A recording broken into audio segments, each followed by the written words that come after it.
Ai, ai. Podia terminar agora, né? Nós estamos por demais agradecidos a Deus, porque a vida ela é Deus nos outorga momentos, e há momentos que são prescindíveis e há momentos que são imprescindíveis. Nós estamos vivendo momentos imprescindíveis aqui, momentos espirituais. O auditório que está aqui são pessoas maduras, que sabem o que querem, que não temos nenhum menino, nenhuma menina na fé, são pessoas tudo comprometidas com a obra de Deus. Eu, por mim mesmo, não pregaria mais, só ministraria em escolas bíblicas, porque ensinar não é pregar. E o mais importante de nossos dias, de tanta duplicidade, de verdades paralelas, o ensino é salutar para nós lapidarmos os diamantes que nós temos. Há muitos diamantes que não foram lapidados, são diamantes, mas estão brutos ainda. Só a palavra pode lapidar. Que no mundo se valoriza o talento, na igreja se valoriza o caráter. Não adianta ter talento e não ter caráter. Não é não? Todas as 3 epístolas apostólicas de Paulo, no seu cabeçário introdutório, ele ressalta isto com muita precisão. Paulo, que era a sua identidade pessoal, vírgula, servo de Jesus Cristo, era o seu qualificativo, ponto e vírgula, chamado para apóstolo. O título não precede o nome, é o nome que precede o título. Tem pessoas que têm título, mas não têm nome. E a senha do Evangelho é o bom nome, mais vale do que as muitas riquezas. Obrigado, pastor Eduardo Almeida Falcão. Obrigado, pastora Bianca Almeida Falcão. São filhos queridos das entranhas da alma. Uma família que nós aprendemos a amar. Pastor Josias, irmã Helena, sua genitor e genitoras, irmãos queridos, são pessoas tão queridas, tão preciosas. Há amigo mais chegado que o irmão. E falar nisso, estamos sendo blindados, pastor Eduardo, por um pastor, presidente de uma grande igreja, grande no sentido qualitativo, e escritor. As 7 marcas de um verdadeiro amigo. Eu tive o prazer de prefaciar este livro muito lindo do pastor Renato Amaral. Vem aqui, pastor Renato, por favor. Eu peço um aplauso para este homem de Deus.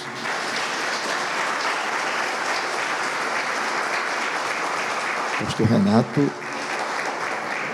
é um dos grandes amigos que nós temos. Ele não é idoso, mas é idôneo. Porque tem velho de calças curtas e menino de calças compridas. Que idoneidade não é idade. Então ele escreveu este livro. Eu fiz aqui a introdução do livro, né? Muito bonito. 7 marcas de um verdadeiro amigo. Os amigos são amigos em todo o tempo. Os amigos são inconformados. Os amigos amam sem interesse. Os amigos são aliançados de alma. Os amigos têm um coração reto. Os amigos são colírio para os olhos. os amigos permanecem até o fim. Amigos são os que multiplicam alegrias e dividem tristezas. Amigos são os que aparecem quando todo desaparece. Amigo não nos atira flores, amigos ajuda a tirar espinhos.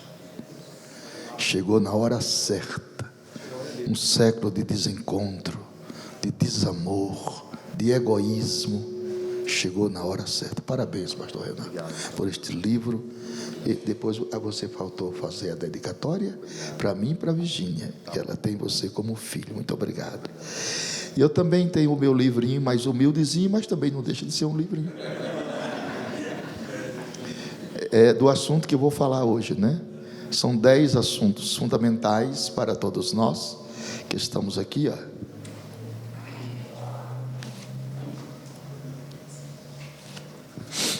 O arrebatamento da igreja e suas consequências, a grande tribulação, o anticristo e o falso profeta, os 7 selos do Apocalipse esboçado, né?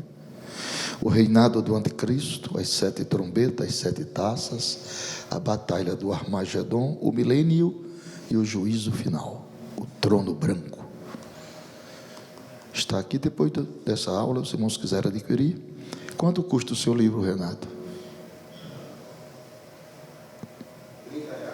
R$30. Está vendo que é um livro mais... O meu, como é mais humildezinho, custa 20. A gente não pode colocar o carro na frente dos bois. Cada coisa no seu lugar. Está vendo, minha gente? Obrigado, pastor Adiel, por ter aceito o nosso convite para vir à igreja do nosso filho. Muitíssimo obrigado. Pastor Eduardo está muito contente, muito grato por você, viu? Obrigado, pastor Salatiel, meu amigo, inconfundível, de uma cabeleira rebuscada. Lindo, Natanael, não é, Salatiel? Deus abençoe, Salatiel, um grande amigo que Deus me deu também. E os mais são todos amigos, companheiros. Agora o nome daquele ali eu não sei. É diferenciado, é o inglês. É o nome e sobrenome difícil. Como que é o nome e sobrenome? Não dá para dizer, parece línguas estranhas. Olha quem é culpado aí. Deus abençoe o Engel, seus companheiros que vieram com você, nosso querido apóstolo Adriano, com a sua esposa e companheiros que vieram da linda igreja em Barueri. Muito bem. Abramos a Bíblia, meus irmãos. Livro do profeta Isaías, capítulo 41. Versículos 23. Inglês da Paraíba. 22 e 23.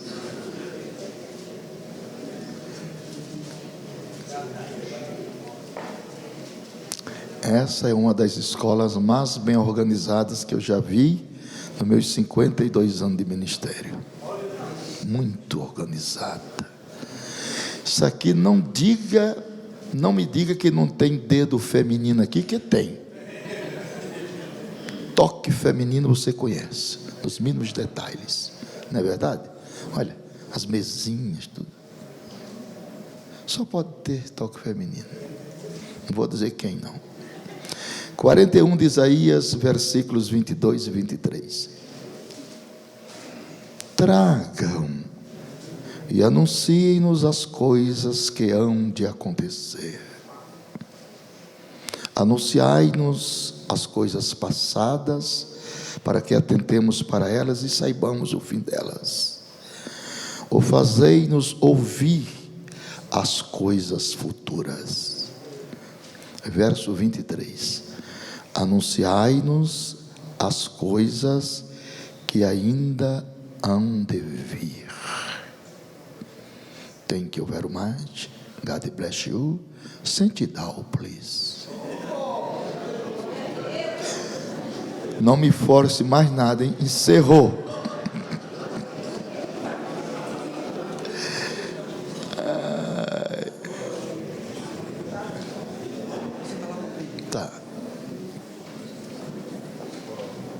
Podemos começar? Caneta na mão.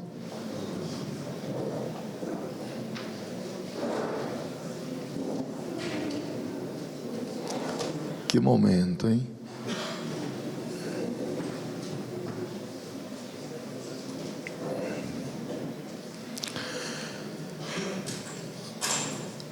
Nós hoje observamos que até os nossos colegas pastores travam em si mesmo um conhecimento saltitante. Os nossos colegas pastores travam em si mesmo um conhecimento saltitante e esporádicos. Não é um conhecimento coordenado e ordenado. É igual uma briga de galo. Por isso que nós temos escolas bíblicas para nós exercermos um critério que venha ordenar o nosso conhecimento. O telefonezinho de uma zoada até aí. Sai dele, zoadeiro. E a irmãzinha baixinha, tão engraçadinha, saiu para lá. Muito bonitinha ela. Porque os nossos conhecimentos, nós aurimos eles. Os nossos conhecimentos teológicos, porque nós somos cristãos professos. Então, nossa base, que arraiga, consolida e direciona-nos, é a teologia. E esses conhecimentos que nós precisamos retê-los, concebê-los e vivenciarmos eles se originam, eles emergem de 3 preciosas fontes. Quer dizer, toda a gama do conhecimento teológico que nós venhamos aurir, conceber, compreender, imergir, mergulhar, entender, eles têm como base 3 fontes: herdados, pesquisados e revelados. Por isso que Paulo disse que ele não tinha razão de se gloriar em nada, a não ser na cruz de Cristo. Porque os valores do Evangelho é antagônico à nossa racionalidade. Primeiro, a Bíblia não é um livro. Aprecie a colocação. A Bíblia é o livro. Os demais são enchimentos de prateleiras. Não se entende a Bíblia pela razão, se entende a Bíblia pelos oráculos da alma.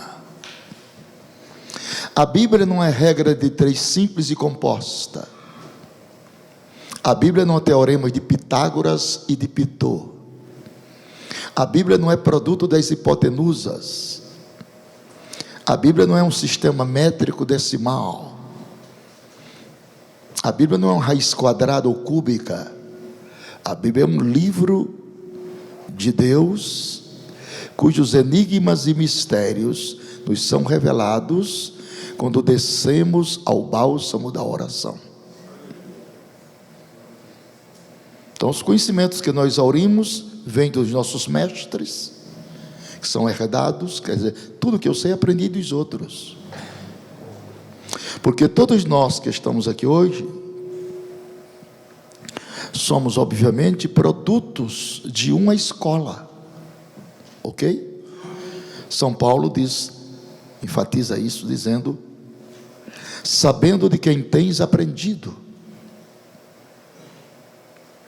Então isso é salutar, porque as nossas emoções pentecostais são ótimas, mas ela não tem como fundamento básico arraigar e consolidar a nossa fé e a nossa crença.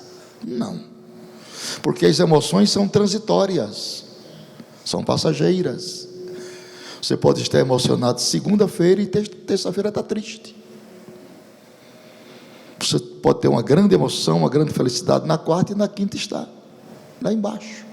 Porque nós não somos autômatas, nós não somos robôs, nós somos gente. Nós somos gente. Crente adoece, crente fica triste e crente morre. Não, crente não morre, crente passa para o Senhor. Mentira, morre mesmo, como qualquer um. Passar para o Senhor, você passa no dia que aceita Jesus. Aí passou para o Senhor. Quem já passou para o Senhor aqui? Aceitou Jesus, já passou das trevas para a luz. Não é verdade? Então crente morre, só que crente ressuscita para a vida. E os outros também ressuscitam, mas para a condenação. Há duas ressurreições: a da vida, chamada bem-aventurada ressurreição, e da condenação, chamada ressurreição de vergonha e de nojo eterno. Daniel 12, 2. Então, esses conhecimentos herdados, é isso que o pastor Eduardo Almeida está fazendo aqui. Ele está politicamente certo, porque ele está politizando a pedagogia da teologia bíblica, para que a essência dos pastores, dos ministros e esposas, a fim de que eles, todos nós, sejamos arraigados e fundamentados na palavra. Porque hoje nós estamos vivendo um tempo tão difícil, que a mentira parece demais com a verdade. Uma pessoa fala em línguas estranhas, profetiza e prega a Bíblia e ainda vai para o inferno. Vai. Primeiro que há 3 tipos de línguas: a língua dos anjos, a língua de demônios e as línguas naturais. Então, um dom imprescindível para quem dirige igreja é o dom de discernimento de espírito. Os nossos pais já diziam o seguinte: nem tudo que reluz é ouro. Há muitos vergalhões pintados de amarelo. Uma pessoa pregar, o auditório ia uma loucura, e a pessoa está em pecado de adultério, bebe, fuma e prostitui.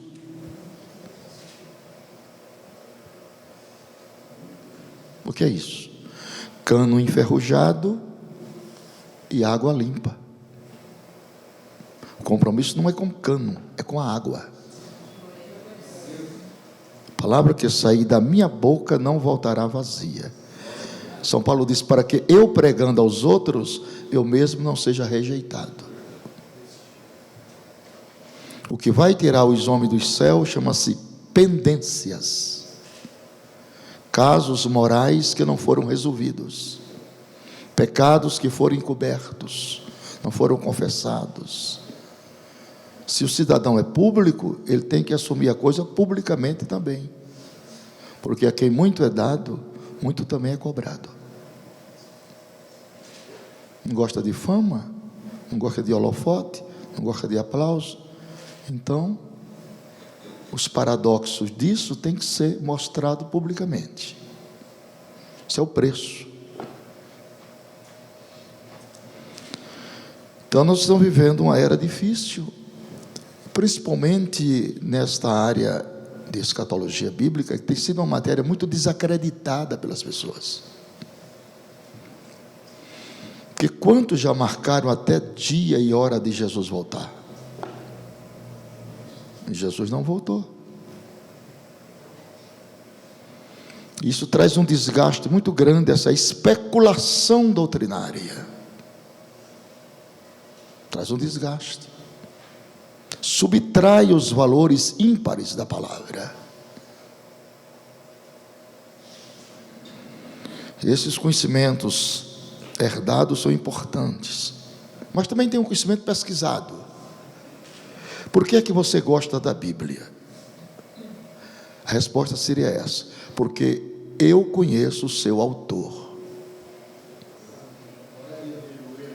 Você compra um livro porque você conhece. Por que é que eu recomendo o livro do pastor Renato? Porque eu conheço sua vida moral, espiritual, ministerial e familiar. A gente compra o livro por causa do autor. Por isso que nós gostamos da Bíblia. E tem o outro, a fonte do saber, que é o saber que advém a nós por uma revelação, por aqueles momentos imprescindíveis que todos nós temos que ter. Esses momentos imprescindíveis, eles trazem-nos afinidades com Deus. São os momentos devocionais. Aqueles momentos que você fica só, num quarto trancado, que eu chamo de monte. Não me chame para ir aos montes, que eu não vou, tenho medo de cobra. Se você quiser ir, vá. Eu vou para o monte do quarto, da oração, trancado no quarto. Aquele monte que a Bíblia aconselha-me: entra no teu quarto, fecha as tuas portas sobre ti e ora ao Pai em secreto.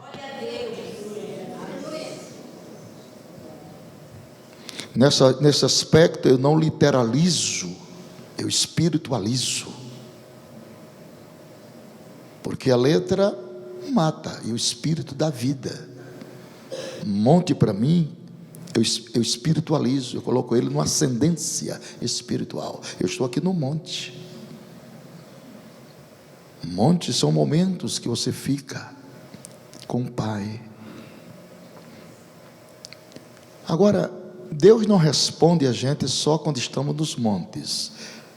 Deus responde a gente quando estamos nos vales.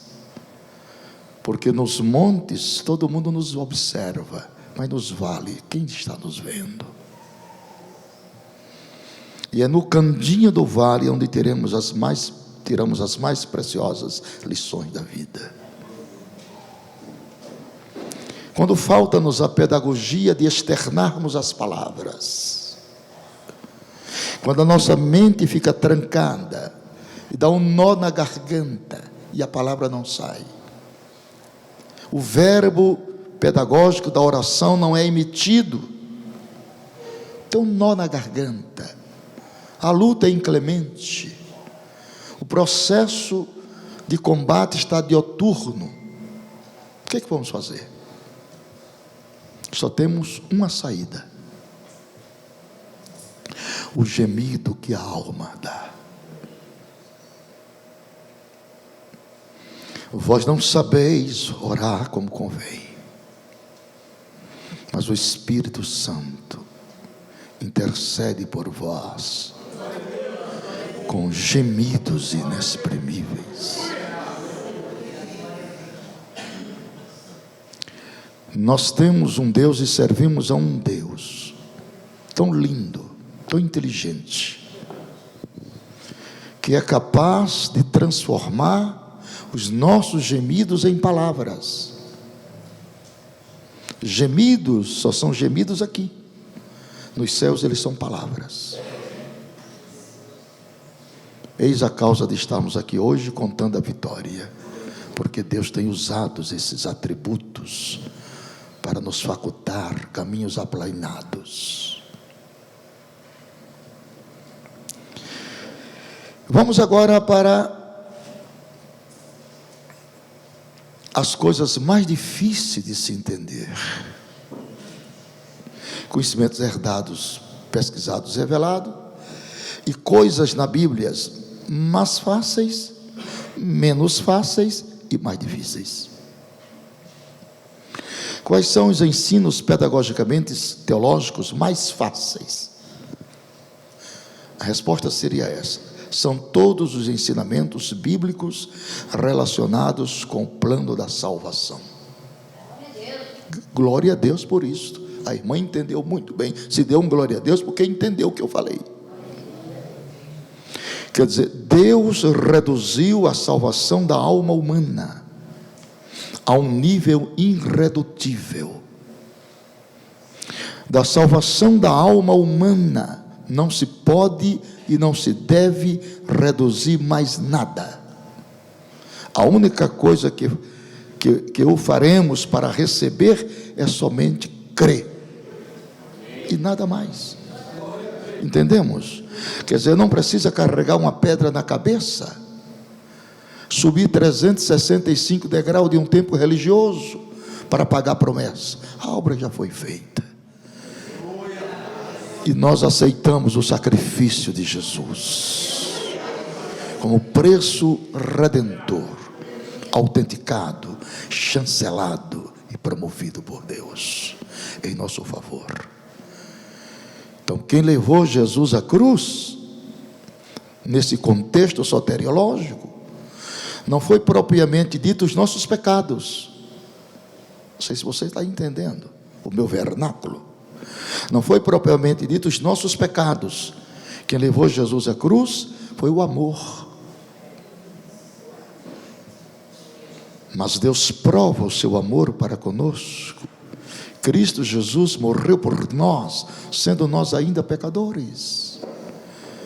Quem já viu jambuzeiros bravos dar frutos?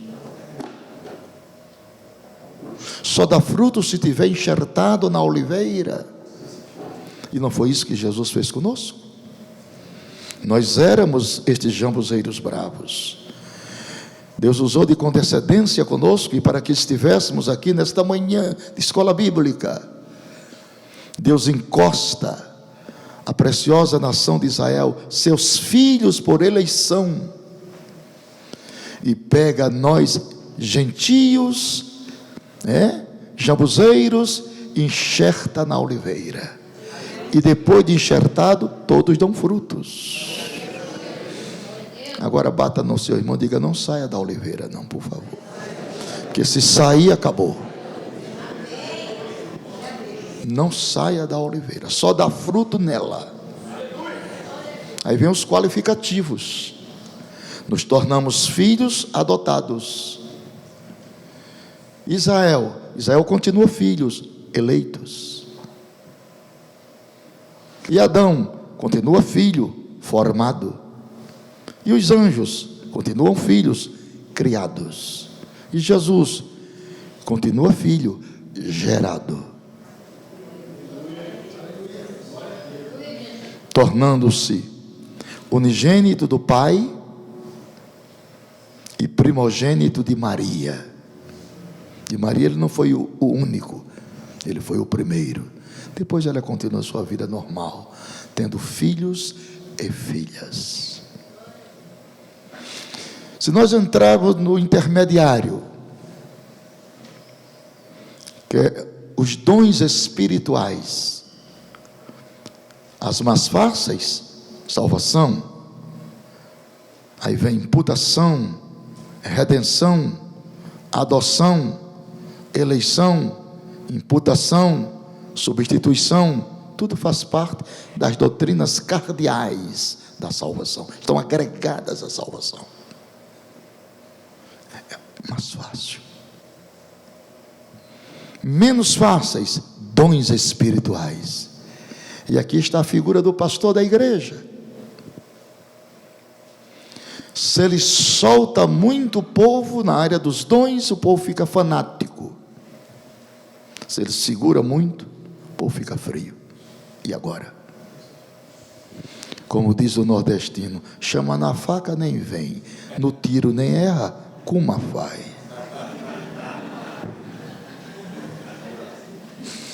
Lembrai-vos quando Deus coloca uma nuvem para guiar, para proteger Israel. Para guiar era a coluna de fogo, e para proteger é uma nuvem. Quando Deus assenta a nuvem no deserto, Deus dá uma lei a Israel: não ande na frente, não ande atrás. O que era que Deus estava dizendo? Não ande na frente, não seja fanático. Não ande atrás, não seja formalista. Porque a vitória, senhores e senhoras, não é de quem corre, a vitória é de quem chega. Tem tanta gente correndo, mas cansa. Cadê fulano? Ah, rapaz, deixou o evangelho. Cansou. Mantenha a batida. Canaã pode estar perto, mas pode estar um pouquinho distante. Então, mantenha o compasso, não perca o ritmo. Ande no passo do gado. Não ande na frente, fanatismo, mas não ande atrás, formalismo. Mantenha uma cadência temática. Cuide de sua vida espiritual, não deixe ela morrer. Vivemos num século que as pessoas buscam mais o visível do que o invisível, o transitório do que o permanente, o efêmero do que o espiritual, busca mais o de baixo do que o de cima. Hoje a pedagogia das igrejas está toda centrada em coisas. O que os pseudos amigos pastores querem é coisas. Mas a Bíblia fala o antagonismo disso. Buscai em primeiro lugar o reino de Deus. E o que mais? E a sua justiça. E as demais? E as demais? E as demais? Primeiro o reino, depois coisas. Porque a vida espiritual tem que correr na paralela da vida secundária. Se você está bom na vertical, tudo vai correr bem na horizontal. Busque primeiro o reino. Não trabalhe para ele. Não, trabalhe com ele. Seja de Jesus o seu parceiro, o seu amigo. Não tenha Jesus numa visão utópica, desagregada de valores, longe, distante. Traga ele bem para perto de você. Absorva-o isto. Eu tenho 2 pais na fé. Um já foi para Deus. O outro ainda é vivo com quase 90 anos.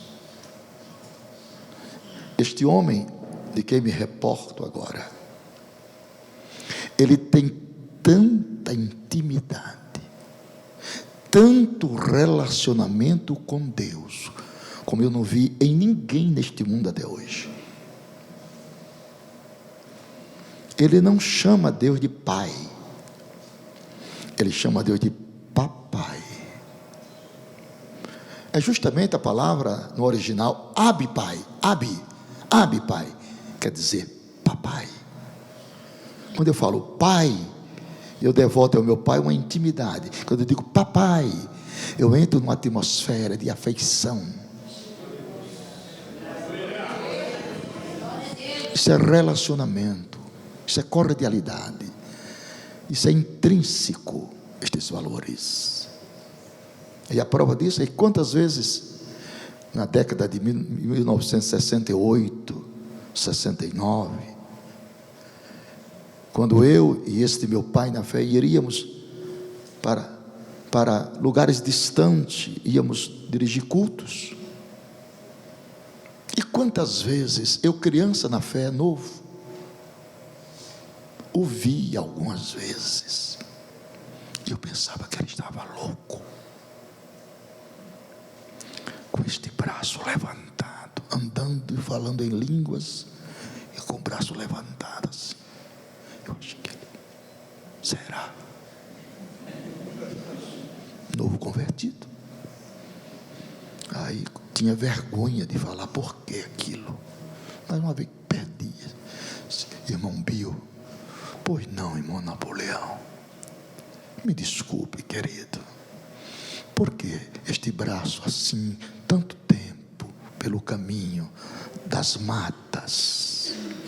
Ah, pastor, eu não era pastor. Ai, irmão, é o Senhor Jesus. Digo, de que se trata? Ele chega perto de mim e diz assim: põe teu braço no meu ombro. Rakala chora basuri, que é isso? Não vemos mais isso nos homens das cidades. Ainda vemos lá no interior, no lugar ermo. Mas os homens da cidade são atarefados, tenso com a buzina dos carros, as sirenes das ambulâncias, o grito do pega ladrão.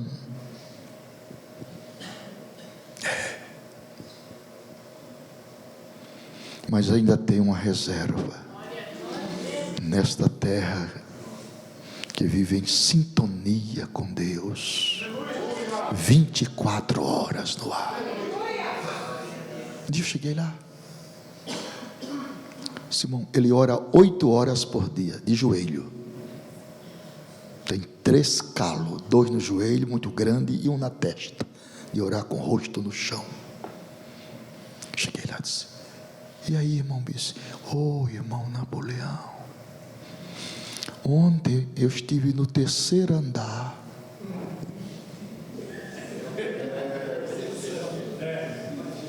Aonde? No 3º andar. Mas ela ficou clamando para eu voltar do 3º andar. Eu não queria voltar. Na próxima vez você não vai fazer isso, porque lá é muito bom.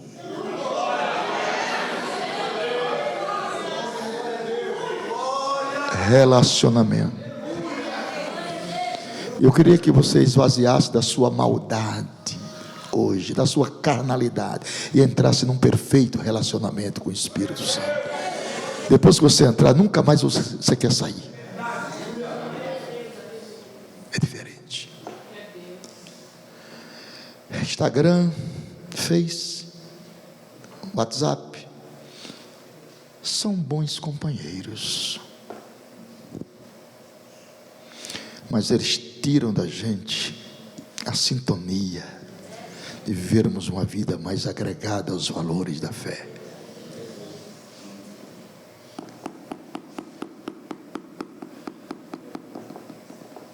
Estamos parando até com os relacionamentos uns com os outros, porque não temos mais, não olhamos nem para a face do irmão.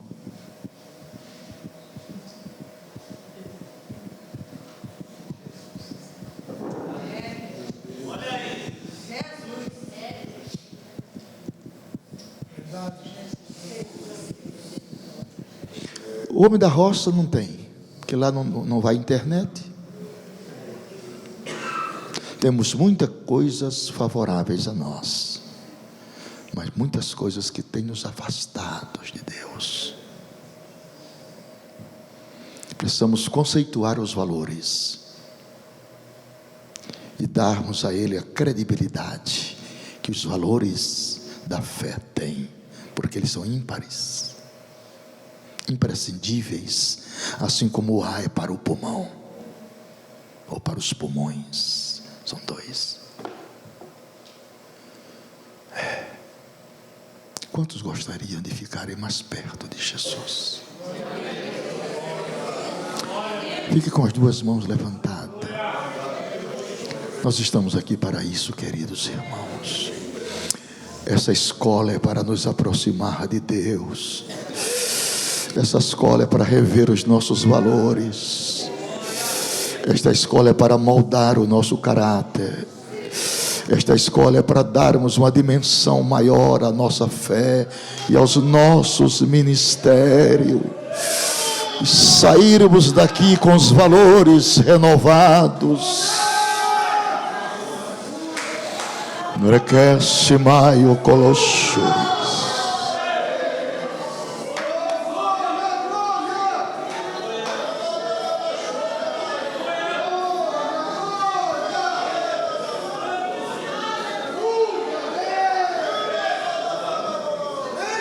Essa, pastor Eduardo Almeida, a plateia que você orou e Deus te deu.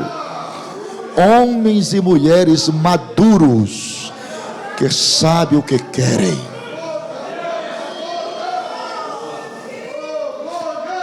Nessa escola só veio gente comprometido com a palavra. Aqui não tem um vagabundo espiritual. É tudo homens e mulheres que querem se achegar mais perto do Senhor.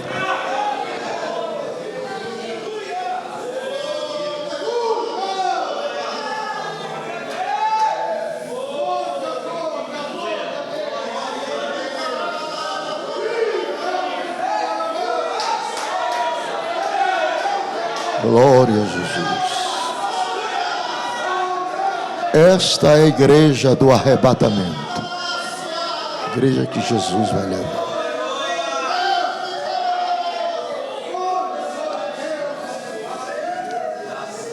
Mais perto eu quero estar, meu Deus, de ti. Ainda que seja dor que me une a ti,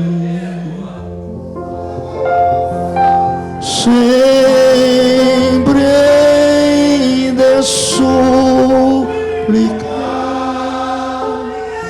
mais perto quero estar, mais perto eu quero estar, meu Deus, de ti.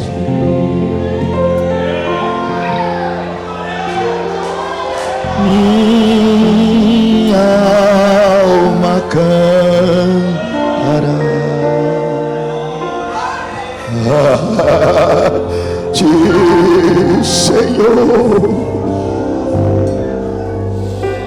em Betel alçará padrão de amor.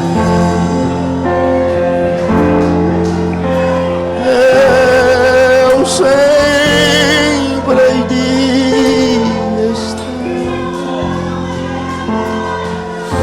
mais perto quero estar,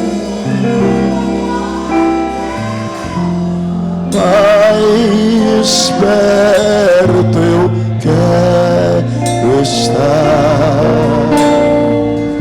meu Deus, de ti.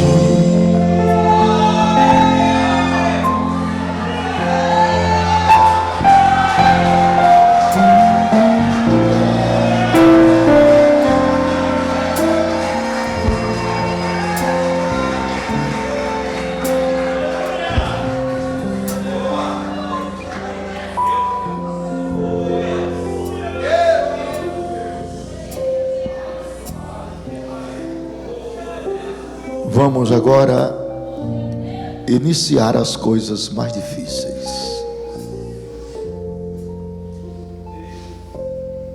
Essa matéria que a teologia chama de escatologia bíblica, que é um tratado de Deus visando o fim dos tempos, chamado de últimos dias, últimos tempos e última hora. Está na nossa apostila. Últimos dias, últimos tempos e última hora. Não há como olvidar mais que vivemos e vivenciamos os últimos dias,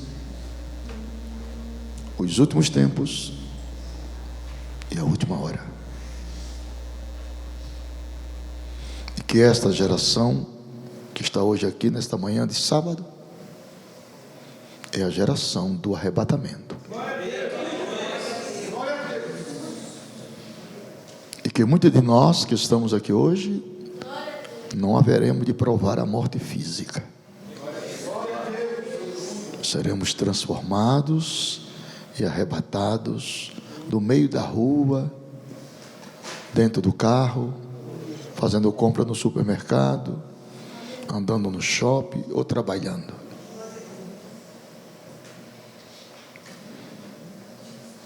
Mesmo as pessoas incautas, Mesmo aquelas pessoas que não têm nenhum conhecimento pedagógico da teologia bíblica, instintivamente sabe que algo está para acontecer. Sempre houve sinais, mas a avalanche dos sinais agora está muito forte. O aumento conceituável de terremotos, de pestilências,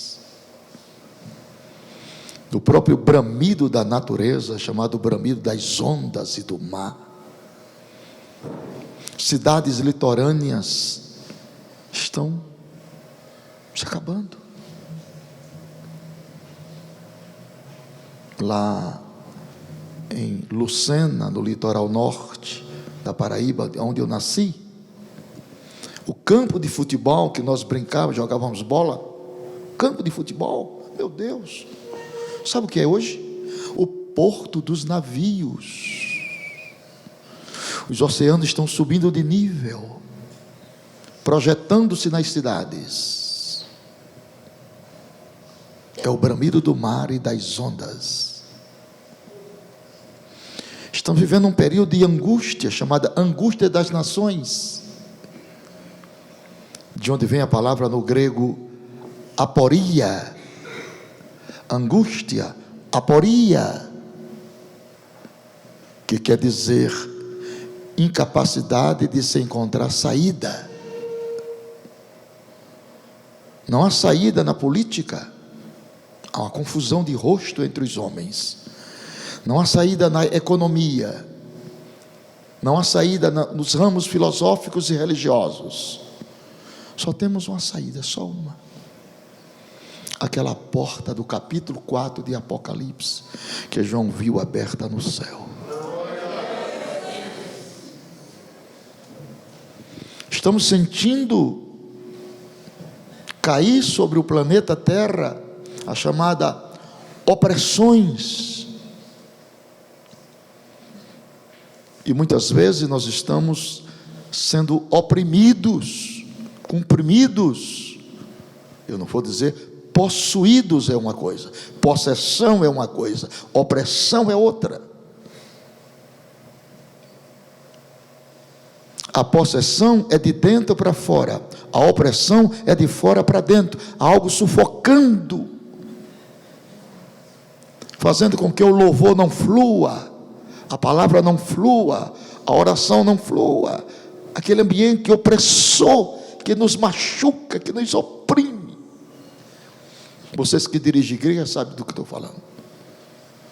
Tem culto que você chama a igreja na oração, ela não responde. Chama na palavra, não responde. Chama no louvor, não responde.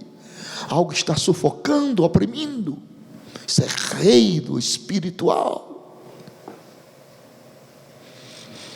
Os demônios não há de nos possuir mais. Claro, é lógico e é evidente, embasado na palavra. Porque existe uma lei na física que diz que um espaço não pode ser ocupado por dois corpos. Então, no nosso espaço chamado templo, santuário, já tem morador. Quem está entendendo o mistério?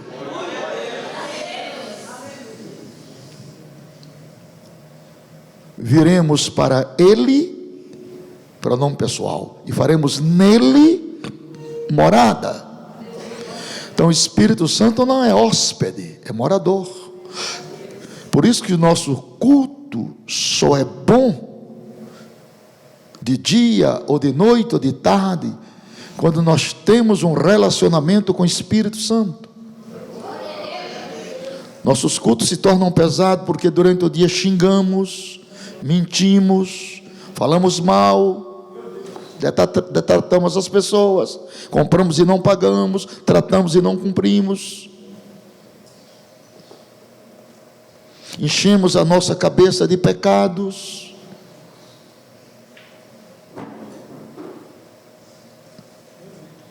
Muitas vezes estamos casados no documento e estamos descasados nos sentimentos. Às vezes nos suportamos, mas não nos amamos. Porque o amor é o único páreo para a morte. É tão forte como a morte. Tudo crê, espera, tudo suporta. Onde há amor, as coisas fluem mais fáceis. Os problemas são resolvidos mais fáceis. Porque onde há amor, há perdão.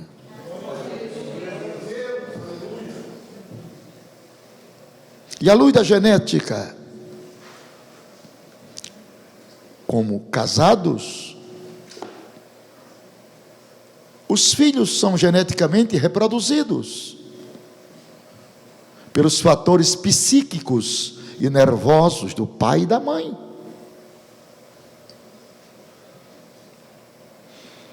Há pessoas que casaram com A, mas ainda amam B. E na hora da intimidade do casal, em vez de pensar em A, está pensando em B. E os filhos reproduzem aquela imagem. Esses filhos não são filhos de adultério, mas são filhos adulterinos.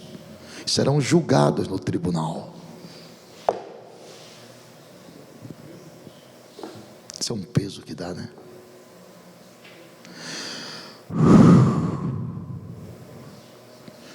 Quando eu era pastor de igreja, dei um estudo sobre isso, e no outro dia fez uma fila de casais com este problema. O casamento que prevalece não é o casamento documental, é o casamento sentimental. A denominação aceita o documento, mas com Deus que vale é sentimentos. É o casamento de alma, de entranhas, de afeto, de respeitabilidade, de cumplicidade e de amor incondicional. Até o biquinho é bonito. Quando se ama, tudo é mais fácil. Amém? Mas essa não é a nossa área. Vamos aqui.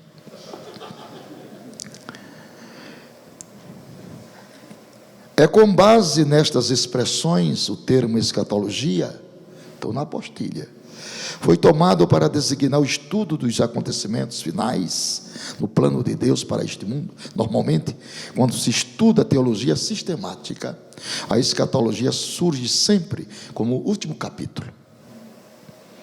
Isso aqui é ministrado no 3º ano do curso regular de teologia. A escatologia não dedica-se apenas ao estudo dos últimos acontecimentos, mas também aos fatos que se relacionam com o destino do homem, morte física, estado intermediário, isto é, o que ocorre entre a morte e a ressurreição, e ainda aqueles eventos que estão além da história, como a existência na eternidade. Tudo isso o homem anela. O homem cria uma expectação dentro dele a respeito do futuro. E a Bíblia tem uma resposta certa, exata, para tirarmos todas as nossas dúvidas. E a morte gerencia a vida das pessoas como a rei impetuosa dos terrores. Do plebeu ao aristocrata, do aristocrata ao rei, do rei ao presidente, todos temem o aguilhão sentenciatório da morte. E a Bíblia aglutina isso em 3 predicativos: morte física, morte espiritual e morte eterna. Existe solução para a morte física, uma ressurreição física. Existe solução para a morte espiritual, uma ressurreição espiritual. Mas não existe solução para a morte eterna, condenação eterna. É chamada sentencialmente como a segunda morte. E esse estado compreendido em que o morrer e o acordar é chamado de intermediário. Tanto dos falecidos ímpios, como dos falecidos salvos. Todos estão agregados a esse estado de intermediação. E essas duas classes estão conscientes o porquê de estarem ali. Tanto dos ímpios falecidos, como dos salvos. Os ímpios falecidos congregam-se todos no Hades, a antecâmara da Geena. É muito triste isso. Os salvos falecidos congregam-se no paraíso, que no Velho Testamento era chamado de seio de Abraão. Abraão foi o único homem na nomenclatura bíblica que Deus olhou e disse: olhai para Abraão. Deus nunca mandou ninguém olhar para ninguém, só para Abraão. Olhai para Abraão, ele é meu amigo. Por isso que a categoria de Abraão é tão grande que esboça-se o paraíso numa síntese teológica, denominando seio de Abraão. O que é seio? Todos nós que estamos aqui passamos pelo seio das nossas mães. O que é seio?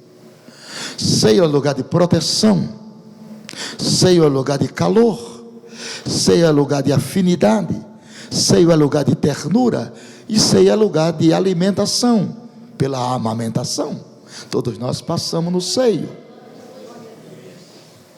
Está no seio de Abraão, está sendo amamentado, protegido, amado, querido, abençoado, fortalecido. Todos os crentes que partiram estão no paraíso, que com a ressurreição de Cristo foi transportado de cima, de baixo para cima, porque no Velho Testamento um abismo separava o paraíso do Hades. Quando Jesus ressurge ao terceiro dia, diz-nos a Bíblia, no texto de Efésios, que ele transporta cativo o cativeiro e dá dons aos homens. Não sei se o irmão está absorvendo também. Um pastor que não observe isso não pode ser pastor. Tem que ter uma inteligência para observar isso aqui. E agora todos os que estão no paraíso estão no estado que já vos falei, intermediário, porém um estado de consciência, todavia incompletos. Ambos estão incompletos. Os que estão no Hades, os que estão no paraíso. Porém, intermediário, sabendo por que estão ali. Se não, vejamos na parábola do rico de Lázaro, 16 e 22 de Lucas. Ambos estavam conscientes. Nós não vamos para uma eternidade de inconsciência. Aí é nefasto. João disse: eu vi debaixo do altar de Deus, Apocalipse 6 e 9, as almas dos que foram mortos pelo testemunho de Jesus e que clamavam e diziam. Se clamavam e diziam, estavam conscientes. Quando a Bíblia fala de dormir, reporta-se ao corpo e não à alma. Quem está entendendo? Por conseguinte, existe 4 designações da palavra alma na Bíblia. Existe uma seita chamada Testemunho de Jeová. Eu não sei se aqui em São Paulo tem muito. Será que tem? Aquilo é chamada formiga na roça. Saúva, terrível aquela formiga. Os irmãos de Jeová, segundo a sua crendice, eles não doam sangue, que ele enfatiza o seguinte: quem doa sangue, doa alma. Primeiro, já está errado de dizer que é testemunho de Jeová, porque para ser testemunho de Jeová, você tem que provar para mim suas raízes genealógicas.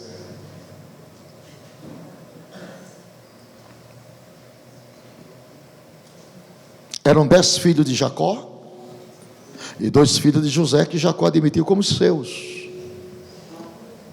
É dali que ascende, descende a nação judaica.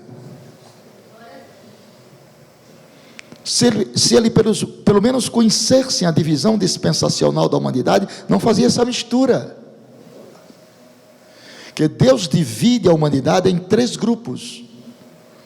1 Coríntios 10, 32. Judeus, gentios e igreja. Ou cidadão é judeu, ou cidadão é gentio, ou cidadão é igreja.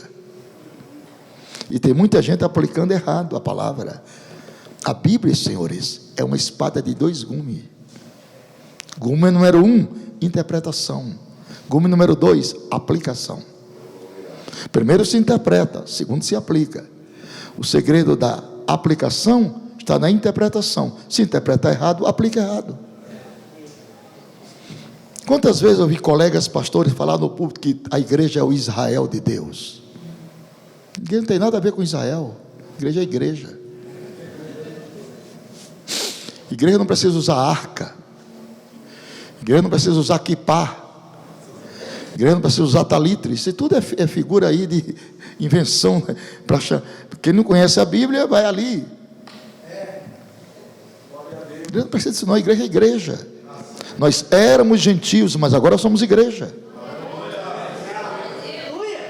Jesus ascende para esses 3 grupos de maneiras específicas. Por exemplo, para os judeus, Jesus virá com 2 credenciais. Uma de Messias e a outra de libertador, para extinguir o pecado do seu povo. Para os gentios, Jesus vem com 3 credenciais: Rei, Senhor e Juiz, para julgá-los com vara de ferro. E para a igreja, Jesus vem com 2 credenciais. Essa é a melhor: noivo e esposo.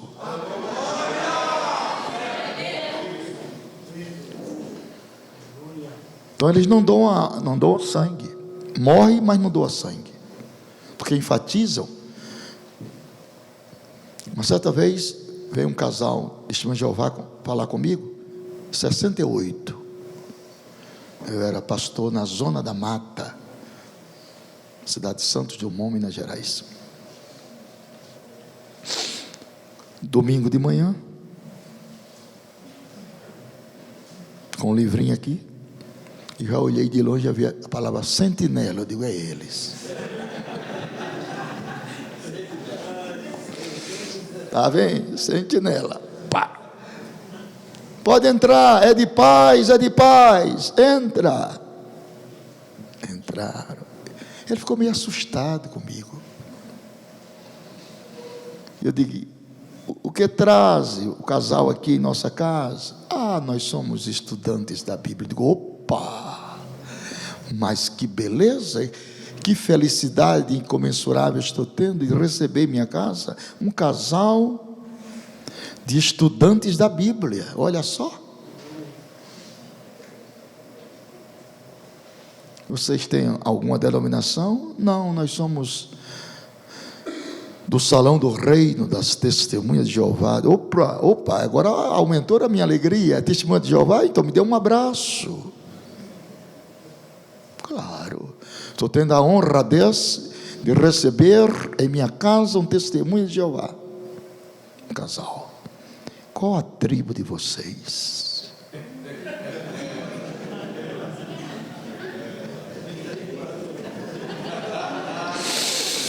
E a mulher ficou muito nervosa, ficava inquieta, mordendo assim, uma mulher das canelinhas finas, parecia uma sabiazinha, bichinha. Era. Ela ficou tão inquieta. E eu, calma, eu só quero saber qual é a tribo de vocês. Porque para ser testemunho de Jeová, você tem que ascender genealogicamente das 12 tribos de Israel. Começa com Rubem e termina lá com José. Disse, não sei não. Então, meu filho. Aí ele disse, mas eu vim aqui tirar uma dúvida. Então, sente. Qual a dúvida? Os senhores ensinam na igreja de vocês que o Espírito Santo é uma pessoa? Eu digo, é assim. E vocês? Não. Nós ensinamos que o Espírito Santo é uma força ativa de Yahvé, e não uma pessoa. O senhor permite eu ler a Bíblia? Pois não, fica à vontade. Ele leu Joel 2:28. E há de ser, diz Yahvé, que nos últimos dias derramarei do meu espírito sobre toda a carne. Aí ele perguntou para mim: e uma pessoa se derrama?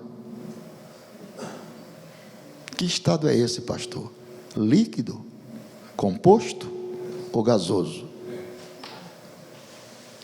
Rapaz, agora o senhor me enrascou. Eu falei assim que é para dar asa, né? Isso é por isso que eu vim aqui, pronto, mas tá bom. Aí eu disse para ele: mas o senhor crê também que gramaticalmente as escrituras estão certas? À luz da gramática?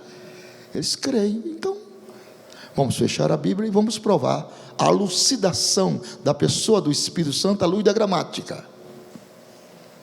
Se eu provar, o que é que o senhor disse? O senhor me convence, então eu vou provar. Fecha a Bíblia. Ele fechou. Aquela capa verde, né? Torre de Vigia de Sião, antigos russelitas.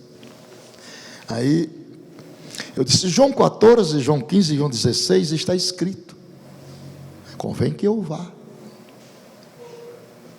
porque se eu não for, o Consolador não virá a vós. Amigo, Consolador está com letra maiúscula, substantivo próprio, personativo, masculino, singular. Alguma dúvida? Não. Depois Jesus: ele me glorificará, porque há de receber do que é meu e vou-lo há de anunciar. Ele é pronome pessoal. Pronome é a palavra que se põe em lugar do nome, para não ser necessário repetir o mesmo nome. Depois Jesus: ele vou-lhe ensinará, lhe, também é pronome pessoal em caso oblíquo. Eu estou numa aula, né, irmão? Espero que não dê sono em vocês. Isso aqui não é pregação, isso aqui é aula. Quero ver quem é bom aluno. Daqui eu vejo. A luz da psicologia eu conheço daqui. Depois Jesus: esse espírito de verdade que o mundo não conhece, esse é demonstrativo masculino. Quando a Bíblia fala de derramar do espírito, está usando a simbologia bíblica. O espírito simbolizado como água. O que é que a água faz? Lava, branqueia, dessedenta e jorra para a vida eterna. Alguma dúvida, senhora testemunha de Jeová? Nenhuma, eu não quero ser testemunha de Jeová mais não.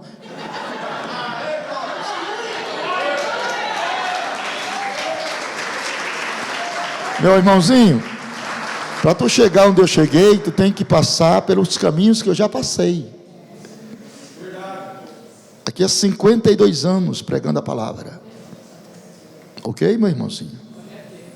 Não te estriba no teu conhecimento, não. Busca Deus, que a Bíblia não é um livro, é o livro.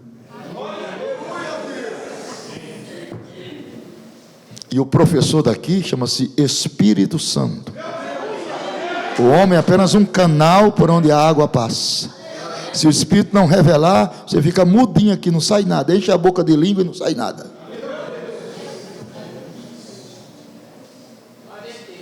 Aqui os valores são antagônicos. Quanto mais você desce, mais Deus cresce.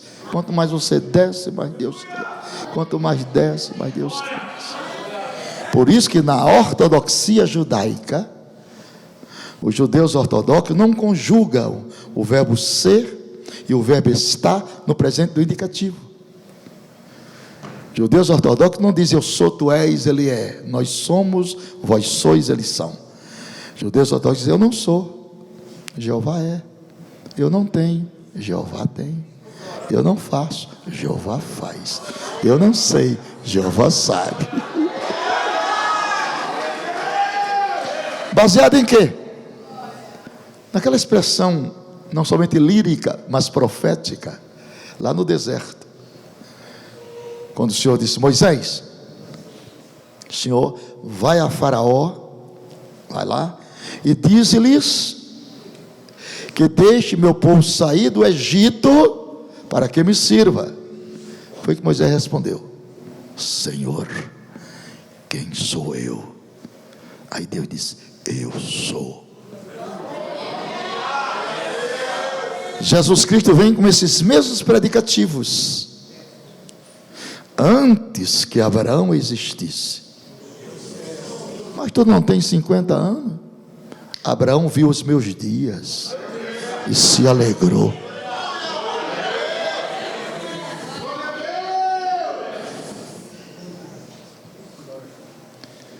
E se você globaliza isso na cristofania,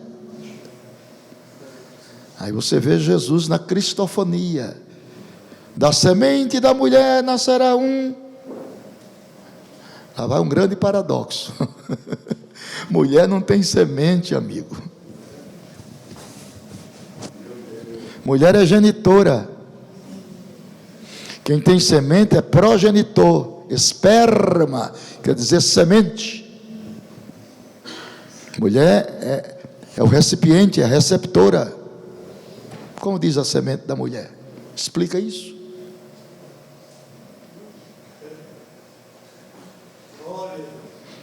Quer dizer, para que nós viesse ao mundo, o ímen da nossa mãe foi rompido de fora para dentro. O de Maria foi rompido de dentro para fora. Para que eu tivesse nascido, foi ejaculado no útero materno de minha mãe 4 milhões de esperma. Só eu vim. Foi karatê toda hora lá. Sai, quem vai sou eu. E você chegou aí, ó. Campeão. Agora, essa maternidade, isso é linda. Porque do tendão de Aquiles até o frontal, nós temos 208 ossos. Aí a pergunta da Bíblia é essa: quem colocou ossos no ventre da grávida? Se alimentar 1 litro de aminoácido pelo cordão umbilical. 9 meses naquele ventre, naquele pocinho de água. De vez em quando dá uma chutadinha na barriga da mãe. É um milagre, é um fenômeno. Deus colocar 70% de líquido, 208 ossos, colocar tecido epitelial, tecido osteoblástico, sistema nervoso sensitivos, periféricos, raquidianos e motores. Colocar 2 intestinos, delgado e grosso, seco, colo e reto, duodeno e genjoílio, trompa de Eustáquio. Colocar um coração de carne pulsando e embaixo ter um pericardo de água.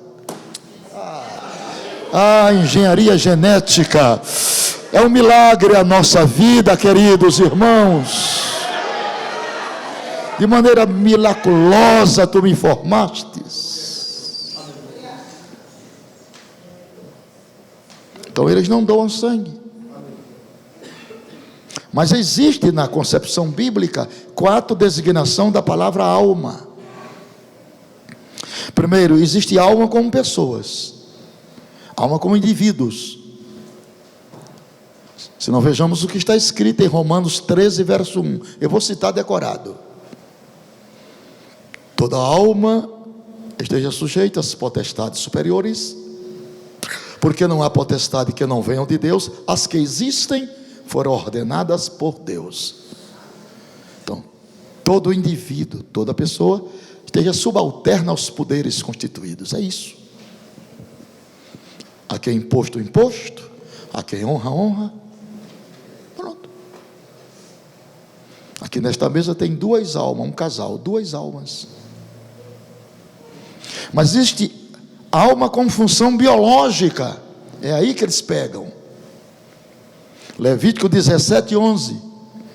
Diz assim: porque a alma da carne está no sangue. Biologicamente falando, é isso mesmo. Extinguiu-se o sangue, cessou patologicamente a vida. Patologia da vida.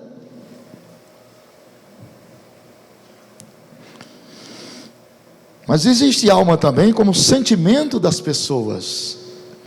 Marcos 14, 34. Jesus disse: a minha alma está cheia de tristeza até a morte. Ficai aqui e velai comigo. Seu sentimento estava abatido. Mas no fim daqui, tem alma como parte imortal. Mateus 10 e 28. Jesus disse: não tem mais o que mata o corpo, e não podem matar a alma. O que é a alma? A alma é a sala de gravação do espírito.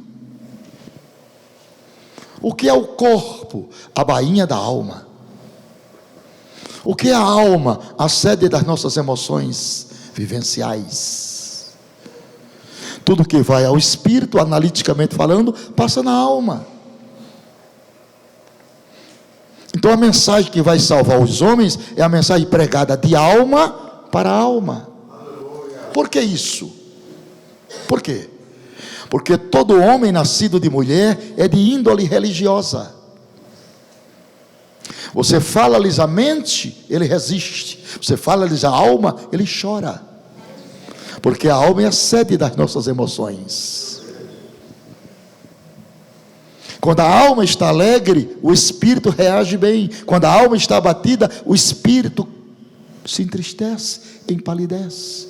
Por isso que nós cantamos: porque te abates, ó minha alma, e te comoves, perdendo a calma. Não tenhas medo, em Deus espera, porque bem cedo Jesus virá. Ele intercede por ti, minha alma, espera nele com fé e calma. Jesus de todos teus males salva e te abençoa dos altos céus. Porque te abates, ó minha alma, e te comoves.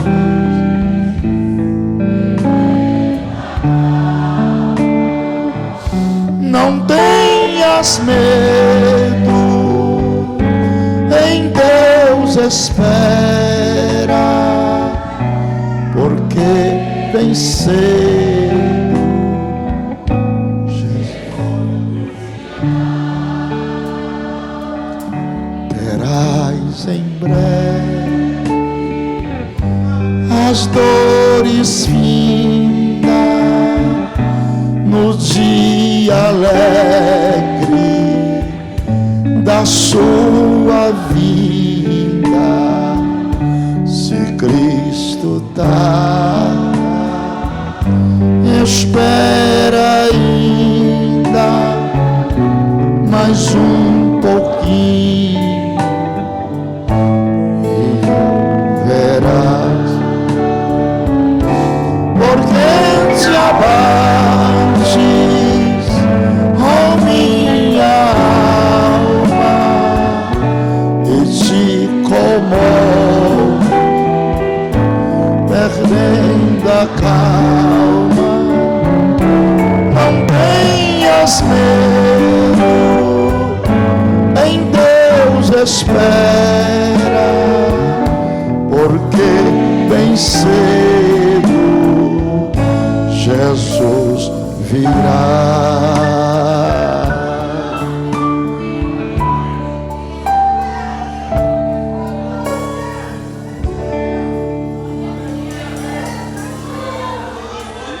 Ô, Dudu, eu não sabia que você tocava. Não, você tocava violão. É um músico para valer. Nunca mais. Hein? Bate pena, chuta, cabeceia, faz tudo. Graças a Deus. Dudu, é até 11, meu filho? Está na hora, né? Depois é o Josué? Josué vem depois, mas o Adiel vai cantar um mesmo domingo, os irmãos lá da frente falou que não ouviu ele cantando, não. O Adiel. Aí depois do Adiel é quem? O Adiel, um cafezinho. Meus irmãos, muitíssimo obrigado por estes momentos.